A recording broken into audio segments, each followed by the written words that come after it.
तो चलिए सीख लेते हैं प्रकाश का परावर्तन किसे कहते हैं। यानी जब प्रकाश की किरणें किसी पालिशदार व चिकने सतह पर पड़ती हैं तो प्रकाश का अधिकांश भाग टकराकर उसी माध्यम में वापस लौट जाता है। इस घटना को हम लोग प्रकाश का परावर्तन बोलते हैं। यानी जब प्रकाश की किरणें ठीक ना किसी पालिशदार या फिर चिकने सतह पे पड़ती हैं तो प्रकाश का अधिकांश भाग ठीक ना उस सतह से टकरा करके पुनः उसी माध्यम में वापस लौट जाता है। ठीक ना, तो इस घटना को हम लोग क्या बोलते हैं, प्रकाश का परावर्तन। ये प्रकाश जहां से आया रहता है पालिशदार सतह से टकराएगा, ठीक ना, पुनः उसी माध्यम में वापस लौट जाएगा। इस पूरे घटना को हम लोग क्या बोलेंगे, प्रकाश का परावर्तन। ठीक है, देख लीजिए आपके सामने परिभाषा लिखा हुआ है। ठीक है, जब प्रकाश किसी चिकने व पालिशदार सतह पर पड़ता है तो प्रकाश का अधिकांश भाग ठीक ना परावर्तित होकर उसी माध्यम में वापस लौट जाता है जिससे वह आया। इस घटना को क्या बोलते हैं हम लोग, प्रकाश का परावर्तन। ठीक है, जैसे मान लीजिए कोई प्रकाश की किरणें यदि हवा से आ रही है,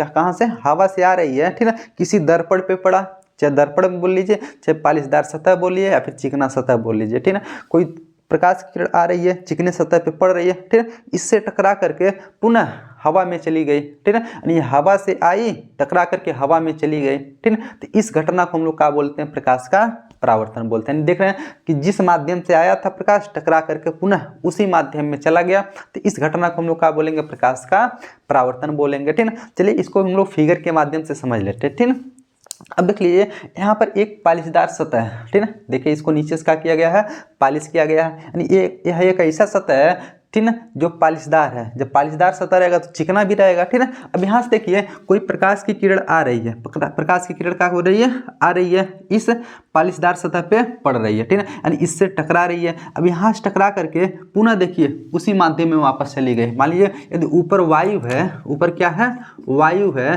ठीक है, तो टकराने के पश्चात भी कहाँ पर जा रही है, ये वायु में चली जा रही है। ठीक है, तो इस घटना को हम लोग क्या बोलेंगे, प्रकाश का परावर्तन। देख लीजिए, यानी जब कोई प्रकाश की किरण आ रही है, किसी पालिशदार या चिकने सतह से टकरा रही है, तो टकराने के पश्चात उसी माध्यम में फिर वापस चली जा रही है, तो इस घटना को हम लोग क्या बोलेंगे, प्रकाश का परावर्तन। ठीक है, अब चलिए प्रकाश के परावर्तन से संबंधित कुछ महत्वपूर्ण तथ्य देख लेते हैं। जैसे यहाँ पर देख लीजिए परावर्तक पृष्ठ किसे कहते हैं, आपतित किरण का क्या होता है, परावर्तित किरण क्या होता है, आपतन बिंदु, अभिलंब, आपतन कोण और परावर्तन कोण क्या होते हैं। ठीक है, इनको हम लोग बारी बारी से समझ लेते हैं। इसी फिगर में हम लोग सब कुछ समझेंगे। ठीक है, पहला कौन सी है, परावर्तक पृष्ठ। ठीक है, यहाँ पर देखिए जो पालिशदार सतह है इसी से परावर्तन हो रहा है प्रकाश के किरणों का। ठीक है, तो इस पृष्ठ को हम लोग क्या बोलेंगे, परावर्तक पृष्ठ। यानी परावर्तक पृष्ठ का परिभाषा लिखना चाहेंगे तो लिखेंगे, यानी प्रकाश की किरणें ठीक जिस पृष्ठ से टकरा करके, चाहे पृष्ठ बोलिए चाहे सतह बोलिए, जिस पृष्ठ से टकरा करके परावर्तित होती हैं तो उस पृष्ठ को क्या बोलते हैं हम लोग, परावर्तक पृष्ठ। ठीक है, यानी प्रकाश की किरणें ठीक है जिस पृष्ठ से टकरा करके परावर्तित होती हैं उस पृष्ठ को क्या बोलेंगे हम लोग, परावर्तक पृष्ठ। ठीक है, दूसरा कौन सी है, आपतित किरण। ठीक है, अब देख लीजिए यानी परावर्तक पृष्ठ से टकराने वाली किरण को, देखिए यही प्रकाश की किरण आ रही है ना, यही आ रही है ना, देखिए परावर्तक पृष्ठ से टकरा रही है, यानी परावर्तक पृष्ठ से टकराने वाली किरण को हम लोग क्या बोलते हैं, आपतित किरण। ठीक है, परावर्तक पृष्ठ से टकराने वाले किरण को क्या बोलते हैं, आपतित किरण। उसके बाद कौन सी है, परावर्तित किरण। अब देखिए परावर्तक पृष्ठ से टकरा करके जाने वाली किरण को, यानी ऐसे भी बोल सकते हैं, परावर्तन के पश्चात जाने वाली किरण को हम लोग क्या बोलते हैं, परावर्तित किरण। या फिर परावर्तक पृष्ठ से टकराने के पश्चात ठीक है जाने वाली किरण को क्या बोलते हैं हम लोग, परावर्तित किरण बोलते हैं। ठीक है, यानी हम लोग तीन चीज सीख लिए, परावर्तक पृष्ठ यानी जिस पृष्ठ से प्रकाश आकर के टकराएगा उसे परावर्तक पृष्ठ। ठीक है, परावर्तक पृष्ठ से टकराने वाली किरण को क्या बोलते हैं हम लोग, आपतित किरण। परावर्तक पृष्ठ से टकराकर जाने वाली किरण को क्या बोलते हैं हम लोग, परावर्तित किरण। अब देखिए आपतन बिंदु, यानी आपतन बिंदु किसे कहते हैं, यानी देख लीजिए आपतित किरण परावर्तक पृष्ठ से जिस बिंदु पे आकर के टकराएगा इस बिंदु को हम लोग क्या बोलते हैं, आपतन बिंदु। क्या बोलेंगे इसको, आपतन बिंदु। यानी आपतित किरण परावर्तक पृष्ठ से जिस बिंदु से पर आकर के टकराएगा उसे हम लोग क्या बोलते हैं, क्या बोलते हैं हम लोग, आपतन बिंदु बोलते हैं। ठीक है, अगला कौन सी है, अभिलंब। अभिलंब किसे कहते हैं, अब देखिए जब आपतन बिंदु मिल गया है इसी आपतन बिंदु पर हम लोग इस परावर्तक पृष्ठ के लंबवत एक काल्पनिक रेखा खींचते हैं। देखिए एक काल्पनिक रेखा खींचे हैं जो कहाँ से जा रहा है, आपतन बिंदु से, ठीक है। और किसके लंबवत है, जो पृष्ठ है इसी के क्या है, लंबवत है, ठीक है। तो इस लंबवत रेखा को हम लोग क्या बोलते हैं, अभिलंब बोलते हैं। तो अभिलंब का परिभाषा कैसे लिखेंगे हम लोग, लिखेंगे आपतन बिंदु से, ठीक है, किस परावर्तक पृष्ठ के लंबवत खींची गई काल्पनिक रेखा को हम लोग क्या बोलते हैं, अभिलंब। यानी आपतन बिंदु से कहाँ, परावर्तक पृष्ठ के लंबवत खींची गई काल्पनिक रेखा को हम लोग क्या बोलते हैं, अभिलंब बोलते हैं। अगला कौन सी है, आपतन कोण, ठीक है। आपतन कोण किसे कहते हैं, यहाँ पर देखिए, यहाँ पर एक कोण बन रहा है, इस कोण को क्या बोलते हैं, आपतन कोण। आपतन कोण कहाँ बनता है, तो देखिए आपतित किरण और अभिलंब के बीच बने कोण को हम क्या बोलते हैं, आपतन कोण। यानी आपतित किरण और अभिलंब के बीच बने कोण को क्या बोलते हैं, आपतन कोण। आपतन कोण को हमेशा दर्शाएंगे हम लोग किससे, आई से। किससे दर्शाएंगे, कोण आई से दर्शाएंगे, क्योंकि आई पर होता है इंसिडेंट, इंसिडेंट मीन्स होता है आपतन, यानी इंसिडेंट एंगल मतलब आपतन कोण, इसलिए इसको हम हमेशा दर्शाएंगे किससे, आई से। अगला कौन सी है, परावर्तन कोण। परावर्तन कोण किससे कहते हैं, परावर्तित किरण और अभिलंब के बीच बने कोण को क्या बोलेंगे हम लोग, परावर्तन कोण। यानी आपतित किरण अभिलंब के बीच में आपतन कोण, परावर्तित किरण अभिलंब के बीच में कौन बोला, कौन कोण होगा, परावर्तन कोण। अब परावर्तन कोण को दर्शाएंगे हम लोग किससे, आर से। किससे दर्शाएंगे, आर से, ठीक है। क्यों, क्योंकि आर पर होता है रिफ्लेक्शन, रिफ्लेक्शन मीन्स होता है परावर्तन, इसलिए इसको दर्शाएंगे हम लोग किससे, आर से, ठीक है। तो ये कुछ था, यानी परावर्तन से संबंधित कुछ महत्वपूर्ण तथ्य थे, इनको भी हम लोग पढ़ लिए। क्या क्या था, परावर्तक पृष्ठ, आपतित किरण, परावर्तित किरण, आपतन बिंदु, अभिलंब, आपतन कोण और परावर्तन कोण, ठीक। चलिए इसको एक बार फिर से समझ लेते हैं, ठीक। यहाँ देख लीजिए, परावर्तित पृष्ठ से टकराने वाली किरण को क्या बोलते हैं हम लोग, आपतित किरण, ठीक है। प्रकाश की किरण जिस पृष्ठ से टकराएंगी उस पृष्ठ को क्या बोलते हैं हम लोग, परावर्तक पृष्ठ, ठीक है। परावर्तक पृष्ठ से टकरा कर जाने वाली किरण को क्या बोलते हैं हम लोग, परावर्तित किरण, ठीक है। आपतित किरण, ठीक है, परावर्तक पृष्ठ से जिस बिंदु पे टकराएगी उसे क्या बोलेंगे हम लोग, आपतन बिंदु, ठीक। इस आपतन बिंदु पर इस पृष्ठ के लंबवत एक काल्पनिक रेखा खींचेंगे, इस रेखा को क्या बोलेंगे हम लोग, अभिलंब, ठीक। आपतित किरण और अभिलंब के बीच में जो कोण बनेगा उसे क्या बोलेंगे, आपतन कोण। परावर्तित किरण और अभिलंब के बीच जो कोण बनेगा उसे क्या बोलेंगे हम लोग, परावर्तन कोण, ठीक है। चलिए अब इनके परिभाषा को हम लोग लिख करके भी हम लोग समझ लेते हैं। तो चलिए अब देख लेते हैं प्रकाश के परावर्तन से संबंधित कुछ महत्वपूर्ण तत्व, ठीक है, जिसका परिभाषा हम देखिए आपके सामने लिख दिए, ठीक है। पहला कौन सी है, परावर्तक पृष्ठ, अभी आपको समझाया है, ठीक है, कि प्रकाश जिस पृष्ठ से टकराकर परावर्तित होता है वह क्या कहलाता है, परावर्तक पृष्ठ कहलाता है। यानी प्रकाश देखिए जिस पृष्ठ से टकरा करके परावर्तित हो रहा है उसे हम लोग क्या बोल रहे हैं, परावर्तक पृष्ठ बोल रहे हैं, ठीक है। उसके बाद कौन सी है, आपतित किरण। आपतित किरण किसे कहते हैं, यानी परावर्तक पृष्ठ से टकराने वाले प्रकाश की किरण को क्या बोलते हैं हम लोग, आपतित किरण। देख लीजिए परावर्तक पृष्ठ से, परावर्तक पृष्ठ है ना, उससे टकराने वाली किरण को, देखिए एक किरण टकरा रही है का, जिसका नाम ए बी है, यानी इस किरण को हम लोग क्या बोलते हैं, आपतित किरण बोलते हैं, ठीक है। उसके बाद देखिए परावर्तित किरण, यहाँ पर लिखे हैं परावर्तक पृष्ठ से टकराने के बाद उसी माध्यम में, उसी माध्यम मतलब जहां से वो आया उसी माध्यम में, ठीक है, उसी माध्यम में लौटने वाली प्रकाश की किरण को परावर्तित किरण कहते हैं, ठीक है। देख लीजिए यानी परावर्तक पृष्ठ से टकरा करके उसी माध्यम में वापस लौटने वाली किरण को क्या बोलते हैं हम लोग, परावर्तित किरण, ठीक है। ये परावर्तक पृष्ठ हो गया, आपतित किरण हो गया, एक कौन सी हो गया, परावर्तित किरण हो गया, ठीक है। उसके बाद देखिए आपतन बिंदु। आपतन बिंदु किसे कहते हैं, तो देख लीजिए परावर्तक पृष्ठ के जिस बिंदु से आपतित किरण टकराती है उसे क्या बोलते हैं, आपतन बिंदु, यही आपको बताया भी हम, ठीक है। यानी देख लीजिए परावर्तक पृष्ठ के जिस बिंदु से, ठीक है, आपतित किरण आके टकराती है, आपतित किरण आके टकराती है, इस बिंदु को हम लोग क्या बोलते हैं, तो आपतन बिंदु बोलते हैं, ठीक है। अब अभिलंब किसे कहते हैं, तो देख लीजिए आपतन बिंदु से पृष्ठ के लंबवत, पृष्ठ के लंबवत खींची गई रेखा क्या कहलाती है, अभिलंब। तो देख लीजिए आपतन बिंदु से, ठीक, कहाँ से, आपतन बिंदु से पृष्ठ, पृष्ठ है ना, पृष्ठ के लंबवत, लंबवत खींची गई रेखा को हम क्या बोलते हैं, अभिलंब बोलते हैं। देखिए परिभाषा भी वही है जो हम आपको बताए हैं, ठीक है। उसके बाद देख लीजिए आपतन कोण किसे कहते हैं, तो आपतित किरण और अभिलंब के बीच बने कोण को क्या बोलते हैं, आपतन कोण, वही लिखा है, ठीक ना। देख लीजिए आपतन कोण यानी आपतित किरण तथा अभिलंब के बीच बने कोण को क्या बोलते हैं, आपतन कोण। इसे किससे दर्शाएंगे हम लोग, आई से दर्शाएंगे। फिर क्या है, परावर्तन कोण, फिर वही बताएं आपको, परावर्तित किरण तथा अभिलंब के बीच बने कोण को क्या बोलते हैं, परावर्तन कोण, ठीक है। देख लीजिए, परावर्तित किरण तथा अभिलंब के बीच बने कोण को क्या बोलते हैं, परावर्तन कोण। इसको किससे दर्शाएंगे हम लोग, आर से दर्शाएंगे, ठीक है। तो ये था हम लोग का कौन सी परावर्तन से संबंधित कुछ महत्वपूर्ण तत्व, इसको आप लोग याद कर लीजिएगा, नोट कर लीजिएगा, ठीक है।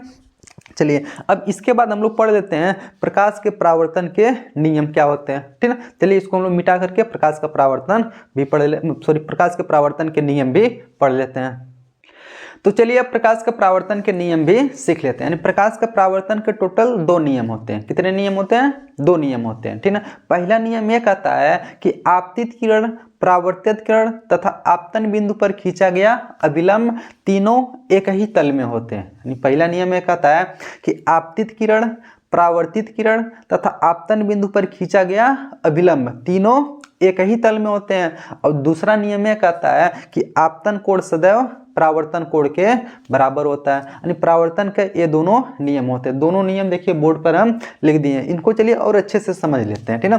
पहला नियम देख लीजिए, क्या लिखा है, ठीक है। आपतित किरण, परावर्तित किरण तथा आपतन बिंदु पर खींचा गया अभिलंब तीनों एक ही तल में होते हैं। एक ही तल में होने का मतलब यहाँ से देख लीजिए, है आपतित किरण है, ठीक है, ये परावर्तित किरण है, ये कौन सी है, आपतन बिंदु है, ठीक है। ये देखिए एक ही तल में होने का मतलब ये होता है ठीक है ना, कि जैसे मान लीजिए यहाँ पर देखिए ये बोर्ड एक तल है, क्या है, मान लीजिए बोर्ड जो है इसको एक तल मान ले रहे हैं, ठीक है। तो आपतित किरण देखिए बोर्ड से होते हुए जा रहा, परावर्तित किरण भी बोर्ड से होते हुए जा रहा, अब आपतन बिंदु भी कहाँ पर है, बोर्ड पर है। तो तीनों देख रहे हैं एक ही तल में है का, ऐसा नहीं ना कि आपतित किरण बोर्ड से होते होते आ रहा है, ठीक ना, आपतन बिंदु पे पड़ रहा है, यहाँ से फिर बाहर की तरफ आ जा रहा है या फिर अंदर चल जा रहा है, नहीं ऐसा नहीं हो रहा, ठीक ना, ऐसा नहीं हो रहा, बल्कि तीनों के तीनों कहाँ पर है, एक ही तल में है, वो भी कहाँ पर स्थित है, बोर्ड पर ही।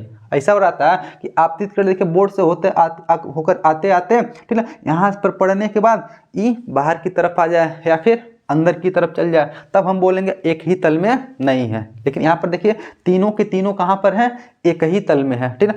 ये परावर्तन का पहला नियम क्या कहता है, आपतित किरण, परावर्तित किरण तथा आपतन बिंदु तीनों एक ही तल में होते हैं। दूसरा नियम ही कहता है कि आपतन कोण सदैव परावर्तन कोण के बराबर होता है। यानी जो कोण आई होगा बराबर होगा किसके, आर के, ठीक है। ये लिखे आपतन कोण आई सदैव परावर्तन कोण आर के बराबर होता है। यानी कोण आई बराबर कोण आर, यानी जितना एंगल यहाँ पर बनेगा उतना एंगल यहाँ पर, मतलब प्रकाश की किरणें देखिए अभिलंब के साथ, यानी आपतित किरण जितना कोण बनाएगी, परावर्तित किरण भी अभिलंब के साथ उतना ही अंश का कोण बनाएगी, ठीक है। मान लीजिए यहाँ 50 अंश का कोण बनेगा तो यहाँ पर भी 50 अंश, यहाँ 60 अंश के कोण पे प्रकाश की किरण आएगी तो 60 अंश के कोण पे प्रकाश की किरण टकरा करके वापस चली जाएगी, ठीक है। तो देख लीजिए ये दोनों नियम होता है, कौन सा नियम, प्रकाश के परावर्तन के नियम। तो कोई आपसे पूछेगा प्रकाश के परावर्तन के कितने नियम, तो प्रकाश के परावर्तन के 2 नियम। पहला नियम, आपतित किरण, परावर्तित किरण तथा आपतन बिंदु पर खींचा गया अभिलंब तीनों एक ही तल में होता है। कोई आपसे पूछेगा एक ही तल, तो उसको बता दीजिएगा, ठीक है। मान लीजिए बोर्ड एक क्या है, तल है, तो यहाँ पर देखिए आपतित किरण, परावर्तित किरण और आपतन बिंदु तीनों बोर्ड पर ही है। ऐसा नहीं है कि कोई एक ठोरा बोर्ड के बाहर की ओर है या फिर बोर्ड से अंदर की ओर है, ठीक है। इसलिए तीनों कहाँ पर है, एक ही तल में है। दूसरा नियम बताइएगा, आपतन कोण सदैव परावर्तन कोण के बराबर होता है। यानी प्रकाश जितने अंश के कोण पे आएगी परावर्तन के पश्चात उतने ही अंश के कोण पर उसी माध्यम में वापस लौट जाएगी, ठीक है। ये होता प्रकाश के परावर्तन का कौन सा नियम, दूसरा नियम, ठीक है। अब चलिए अब आगे हम लोग पढ़ेंगे प्रकाश का परावर्तन कितने प्रकार का होता है, प्रकाश के परावर्तन के प्रकार, ठीक है। चलिए उसको पढ़ने से पहले इसको हम लोग मिटा देते हैं। तो चलिए अब पढ़ लेते हैं प्रकाश का परावर्तन कितने प्रकार का होता है, ठीक है। तो परावर्तक पृष्ठ के प्रकृति के आधार पर प्रकाश का परावर्तन 2 प्रकार का होता है। कितने प्रकार का होता है प्रकाश का परावर्तन, 2 प्रकार का होता है। ये किस पे डिपेंड करता है, यानी जो परावर्तक पृष्ठ होगा ना उसकी सतह पर डिपेंड करेगा। यदि सतह पालिशदार है तो उस पर अलग प्रकार का परावर्तन होगा, यदि सतह खुरदरा है तो उस पर अलग प्रकार का परावर्तन होगा, ठीक है। इसलिए परावर्तन के कितने प्रकार होते हैं, 2 प्रकार होता है। पहला होता है नियमित परावर्तन, दूसरा होता है अनियमित परावर्तन। यानी एक नियमित परावर्तन, दूसरा अनियमित परावर्तन। अब नियमित परावर्तन किसे कहते हैं, ठीक है। यानी ऐसा परावर्तन जिसमें प्रकाश की किरणें परावर्तन के पश्चात एक दूसरे के समांतर होकर के जाते हैं। यानी परावर्तन के बाद सभी प्रकाश की किरणें एक दूसरे के समांतर होकर जाएंगी, इस प्रकार के परावर्तन को नियमित परावर्तन बोलते हैं, ठीक है। और अनियमित परावर्तन किसे कहते हैं, यानी ऐसा परावर्तन जिसमें प्रकाश की किरणें, ठीक है, परावर्तन के पश्चात विभिन्न दिशाओं में फैल जाते हैं, यानी चारों दिशाओं में, यानी किधर भी वो जा सकती हैं, यानी एक दूसरे के समांतर नहीं जाएंगे, यानी विभिन्न दिशाओं में फैल जाएंगे। तो इस प्रकार के परावर्तन को क्या बोलते हैं, अनियमित परावर्तन, ठीक है। देखिए हम लोग बोर्ड पर इसको समझ लेते हैं। यानी प्रकाश के परावर्तन के प्रकार, ठीक है, यानी परावर्तक पृष्ठ की प्रकृति के आधार पर परावर्तन कितने प्रकार का होता है, 2 प्रकार का है, ठीक है। पहला नियमित परावर्तन, दूसरा अनियमित परावर्तन। नियमित परावर्तन किसे कहते हैं, जब प्रकाश की किरणें परावर्तन के बाद यानी एक दूसरे के समांतर होकर जाती हैं तो उसे नियमित परावर्तन कहते हैं। और नियमित परावर्तन हमेशा पालिशदार या चिकने सतह से होता है, यानी देखिए यहाँ पर कैसा सतह है, पालिशदार सतह है, ठीक है, यानी चिकना सतह है, यहीं पर लिखे हैं नियमित परावर्तन हमेशा चिकने व पालिशदार सतह से होता है, ठीक है। इस परावर्तन में देखिए एक चिकना यानी पालिशदार सतह, बहुत सारी प्रकाश की किरणें आ रही हैं, बहुत सारी प्रकाश की किरणें आ रही हैं, तो इस किरण को क्या बोलेंगे हम लोग, आपतित किरण। यानी प्रकाश की किरणें आ रही हैं, इस पालिशदार या चिकने सतह पर पड़ रही हैं, यहाँ से परावर्तन के पश्चात देखिए सभी की सभी प्रकाश की किरणें एक दूसरे के कैसे जा रही हैं, समांतर।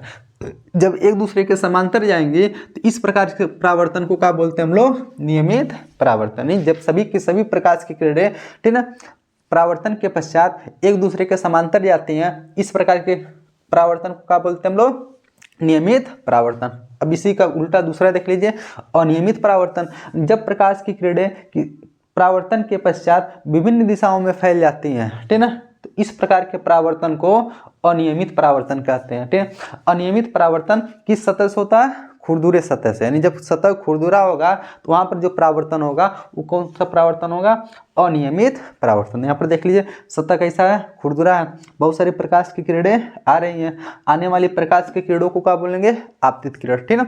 अब देखिए यहाँ से एक प्रकाश आई, यहाँ से टकरा करके इधर चला गया, दूसरा भी इधर गया, लेकिन तीसरा देखिए इधर चला गया, चौथा इधर चला गया, नहीं ये विभिन्न दिशाओं में फैल जा रहा है, इसलिए इस प्रकार के परावर्तन को हम लोग क्या बोलेंगे, अनियमित परावर्तन, ठीक है ना। तो प्रकाश का परावर्तन कितने प्रकार के हो गए, 2 प्रकार के। एक किस पे डिपेंड करता है, जो परावर्तक पृष्ठ के प्रकृति पर, यानी खुरदुरा रहेगा तो अनियमित परावर्तन, यदि पालिशदार या चिकना रहेगा तो नियमित परावर्तन। नियमित परावर्तन में क्या होता है, सभी प्रकाश की किरणें परावर्तन के पश्चात एक दूसरे के समांतर जाएंगी, ठीक है। अनियमित परावर्तन में क्या होता है, सभी प्रकाश की किरणें परावर्तन के पश्चात यानी विभिन्न दिशाओं में फैल जाती हैं, ठीक है। इसे क्या बोलते हैं हम लोग, अनियमित परावर्तन बोलते हैं, ठीक है। तो यहाँ से हम लोग का परावर्तन, ठीक है, के प्रकार भी समाप्त होता है, ठीक है। अब चलिए हम लोग पढ़ लेते हैं कि प्रतिबिंब किसे कहते हैं, प्रतिबिंब में क्या होता है, ठीक है, उसको हम लोग समझ लेते हैं, इसको मिटा देते हैं। तो चलिए अब सीख लेते हैं प्रतिबिंब किसे कहते हैं, यानी प्रतिबिंब होता क्या है। यानी जब हम दर्पण के सामने किसी वस्तु को रख देते हैं तो उस दर्पण में उस वस्तु का चित्र बन जाता है, यानी उस वस्तु का एकदम सेम टू सेम चित्र दिखने लगता है, उसी को हम लोग क्या बोलते हैं, वस्तु का प्रतिबिंब बोलते हैं। तो चलिए प्रतिबिंब का परिभाषा क्या होता है, प्रतिबिंब बनता कैसे है, उसको हम लोग समझ लेते हैं। यानी जब किसी वस्तु के किसी बिंदु से, मान लीजिए कोई भी वस्तु है, जब वस्तु के किसी बिंदु से, ठीक है, चलने वाली प्रकाश की किरणें दर्पण से परावर्तन के पश्चात, अभी दर्पण क्या होता है आगे पढ़ेंगे हम लोग, ठीक है, दर्पण से परावर्तन के पश्चात किसी बिंदु पर मिलती हैं या फिर मिलती हुई प्रतीत होती हैं, तो उस बिंदु को पहले बिंदु का बोलते हैं, प्रतिबिंब बोलते हैं। जैसे मान लीजिए एग्जाम्पल के रूप में हम लोग समझ लेते हैं, मान लीजिए मार्कर है, मार्कर के सामने कोई दर्पण रखा हुआ, कोई शीशा रखा हुआ, अब मार्कर के इस बिंदु से मान लीजिए कोई प्रकाश किरण चल के जा रही है, बहुत सारी प्रकाश किरणें इस मार्कर से निकल के जाएंगी ना,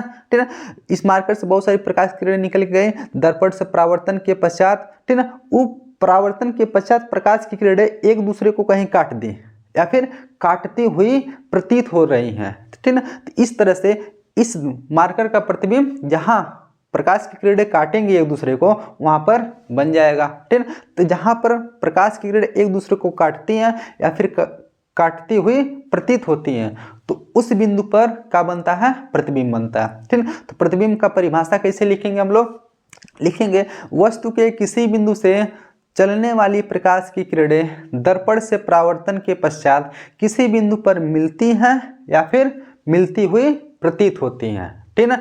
तो उस बिंदु को पहले बिंदु का यानी जहां से प्रकाश निकला था उस बिंदु का क्या बोलते हैं हम लोग? प्रतिबिंब बोलते हैं। अब प्रतिबिंब दो प्रकार का होता है। प्रतिबिंब कितने प्रकार का होता है? दो प्रकार का होता है, ठीक ना। पहला होता है वास्तविक प्रतिबिंब, दूसरा होता है आभासी प्रतिबिंब। अब चलिए पढ़ लेते हैं वास्तविक प्रतिबिंब किसे कहते हैं और आभासी प्रतिबिंब किसे कहते हैं, ठीक है। तो वास्तविक प्रतिबिंब किसे कहते हैं? जब प्रकाश की किरणें यानी किसी वस्तु से चलने वाली प्रकाश की किरणें दर्पण से परावर्तन के पश्चात वास्तव में एक दूसरे से मिल जाती हैं, यानी वास्तव में एक दूसरे से मिलती हैं या तो एक दूसरे को काटती हैं, तो इस प्रकार से बने प्रतिबिंब को हम लोग वास्तविक प्रतिबिंब बोलते हैं। यानी जब किसी वस्तु के किसी बिंदु से चलने वाली प्रकाश की किरणें दर्पण से परावर्तन के पश्चात, ठीक है, वास्तव में किसी बिंदु पर मिलती हैं, ठीक है, तो उस बिंदु को, ठीक है, हम लोग पहले बिंदु का वास्तविक प्रतिबिंब बोलेंगे। क्या बोलेंगे? वास्तविक प्रतिबिंब। वास्तविक प्रतिबिंब कब बनेगा? जब दर्पण से परावर्तन के पश्चात जो भी प्रकाश किरणें जाएंगी एक दूसरे से मिल जाएंगे, यानी वास्तव में मिलेंगी तो वास्तविक प्रतिबिंब बनेगा, ठीक है ना। इसी तरह आभासी प्रतिबिंब किसे कहते हैं? यानी जब वस्तु के किसी बिंदु से चलने वाली प्रकाश की किरणें दर्पण से परावर्तन के पश्चात वास्तव में नहीं मिलती हैं अपितु मिलती हुई प्रतीत होती हैं, यानी मिलती हुई प्रतीत होती हैं, तो इस प्रकार बने प्रतिबिंब को आभासी प्रतिबिंब कहते हैं। यानी इस प्रकार के बने प्रतिबिंब को हम लोग क्या बोलते हैं? आभासी प्रतिबिंब बोलते हैं, ठीक है ना। यानी जो वास्तविक प्रतिबिंब होता है ना उसको हम लोग पर्दे पर देख सकते हैं, यानी वास्तविक प्रतिबिंब को पर्दे पर प्राप्त किया जा सकता है, यानी वास्तविक प्रतिबिंब हमेशा पर्दे पर प्राप्त होता है, लेकिन आभासी प्रतिबिंब को पर्दे पर प्राप्त नहीं किया जा सकता, यानी आभासी प्रतिबिंब पर्दे पर प्राप्त नहीं होता है, ठीक है। वही सब परिभाषा देखिए आपको बोर्ड पे लिखा हुआ मिल जाएगा। प्रतिबिंब किसे कहते हैं, प्रतिबिंब कितने प्रकार का होता है, ठीक है। चलिए इसको हम लोग परिभाषा के माध्यम से भी देख लेते हैं, ठीक है।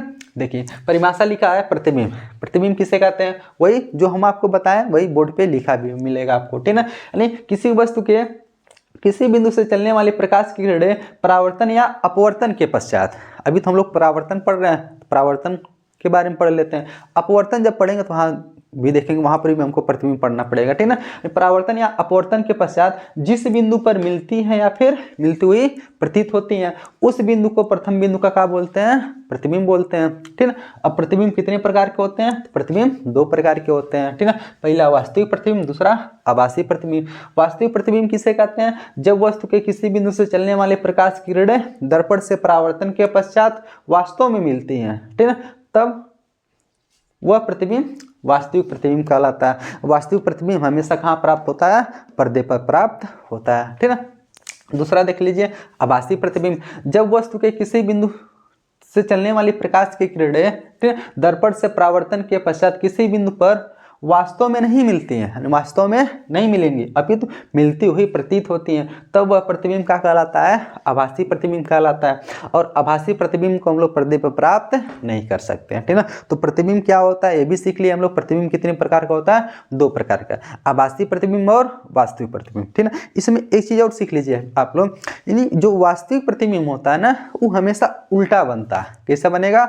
वस्तु से उल्टा बनेगा। लेकिन जो आभासी प्रतिबिंब होता है वो हमेशा कैसे बनेगा? सीधा बनेगा। यानी इसमें दो चीज बहुत इंपॉर्टेंट है। वास्तविक प्रतिबिंब को पर्दे पे प्राप्त किया जा सकता है तथा यह प्रतिबिंब कैसे बनता है? उल्टा बनता है। आभासी प्रतिबिंब को पर्दे पर नहीं प्राप्त किया जा सकता है, लेकिन यह प्रतिबिंब कैसे बनता है? सीधा बनता है। जब कभी भी हम वास्तविक प्रतिबिंब का नाम लेंगे तो आपके दिमाग में फिगर बन जाना चाहिए। वास्तविक प्रतिबिंब यानी उल्टा प्रतिबिंब बनेगा, आभासी प्रतिबिंब मतलब सीधा प्रतिबिंब बनेगा, ठीक है। तो प्रतिबिंब के प्रकार के दो, आभासी और वास्तविक। यानी दर्पण से परावर्तन के पश्चात वास्तव में काटेगा वास्तविक प्रतिबिंब, यदि काटता हुआ प्रतीत होगा तो आभासी प्रतिबिंब। अब प्रतिबिंब किसे कहते हैं वही बताएं। वस्तु के किसी बिंदु से मान लीजिए कोई प्रकाश की किरण निकल रही है, ठीक है ना, तो दर्पण से परावर्तन के पश्चात, परावर्तन या अपवर्तन के पश्चात जिस बिंदु पर मिलेंगे या फिर मिलती हुई प्रतीत होंगी, ठीक है ना, उस बिंदु को हम लोग क्या बोलते हैं? प्रथम बिंदु का प्रतिबिंब बोलते हैं, ठीक है ना। तो प्रतिबिंब भी हम लोग पढ़ लिए। प्रतिबिंब के कितने प्रकार होते हैं? दो, वास्तविक प्रतिबिंब और आभासी प्रतिबिंब, ठीक। वास्तव में काटेगा तो वास्तविक प्रतिबिंब, यदि वास्तव में नहीं काटेगा नहीं काटता हुआ प्रतीत होगा तो आभासी प्रतिबिंब, ठीक है ना। तो हम लोग प्रतिबिंब के बारे में भी सीख लिए, ठीक है। अब हम लोग पहुंचने वाले हैं किस पर? दर्पण के बारे में, ठीक है ना। अब चलिए अब दर्पण को भी हम लोग समझ लेते हैं।